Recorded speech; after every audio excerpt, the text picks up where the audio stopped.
All right, this is the prompt pyramid. I made this with Ideogram. The text wasn't 100%, but I fixed that in Photoshop. And so, hey, cool. We're using image generation. But this is the prompt pyramid. This is my approach to how I prompt. The base is the things that are important. The top is the things that are the icing on the cake. We can make it the prompt cake next time if we want to. But notice I'm starting with medium, which is things like, is it a photograph? Is it a painting? Specifically, is it a portrait photograph, a landscape photograph, etc.? Is it an oil painting, a watercolor painting? Is it a hand-drawn sketch? Is it a, whatever medium or, kind of, the baseline medium that you want to use? That's what I start with. And by the way, this isn't the only way. This isn't even necessarily the right way. This is just my way. So take it or leave it. After that, I'll go with subject and activity. So that could be, a cute puppy dog playing. Talk about setting. So that could be a park. And again, kind of like think about this like you're playing Mad Libs. And actually, Jason Moore, a friend of mine, has a thing that he calls Mid-Journey Mad Libs, and he just fills in the blank in his workshops, and it's fun. But using a city park, for example, will carry more semantic meaning than just a park.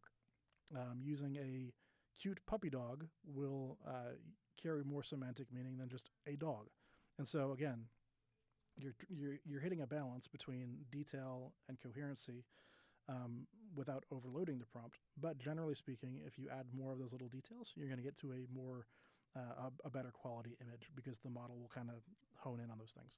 It might not recognize all of those concepts, but it will get much closer than it would if you just kind of let it go on its own and it's generating something completely generically. So setting, a city park, something like that.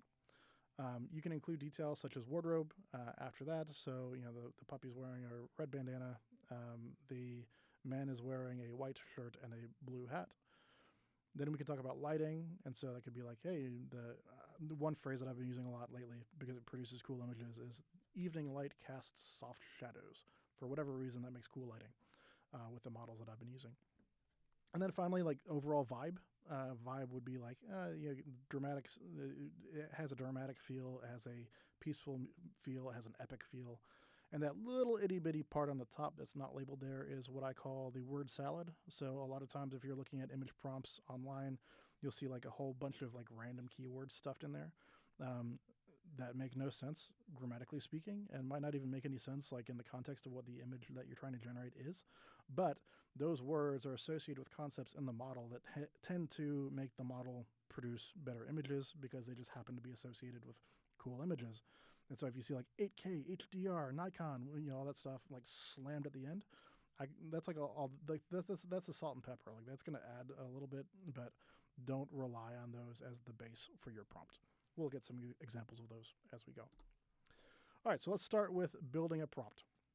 We're going to add each one of those elements in successive session, and we're going to see how it affects the image.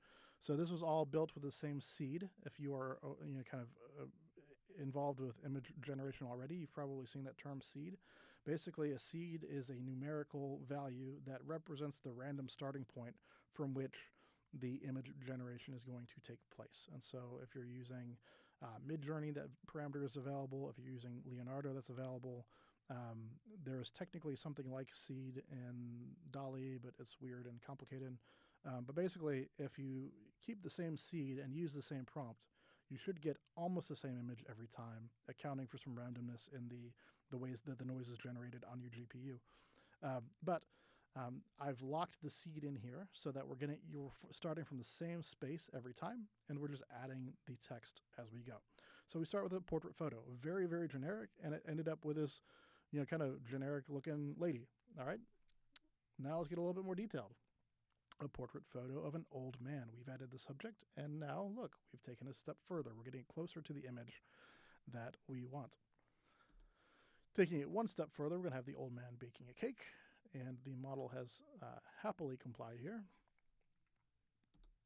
Yet another step further, we're putting the old man baking a cake in a rustic kitchen. There's our setting. And notice that I'm using just a couple of extra adjectives here as I go. So a rustic kitchen rather than a kitchen, because if I'm specific, the model's going to produce that image. If I'm generic, it's going to be a far less interesting image, or it's going to just kind of guess and make things that I don't want it to make. All right, he's wearing a white button-down shirt with a worn apron dusted with flour. Notice the detail there, white button-down shirt specifically, a worn apron dusted with flour, not just a shirt and an apron. And we see the model here has complied happily. Moving on, the kitchen is dimly lit with shelves lined with cooking utensils. Now if we kind of go pop back and forth there, we do see that the lighting is now a little different. And we see that the detail in the shelves lined with kitchen utensils is being worked in there. You do also see some weird artifacts here with a hand piercing through the plate. That's okay. We can refine that out later. Adding some more lighting, and so here we've got morning light streams in from a nearby window, casting soft shadows. Interesting that we got this like weird glare up here. Maybe that's bouncing off of a metal object off camera, or likely that's just an artifact that the model added in because I've got some settings going on here that are making it a little bit more chaotic.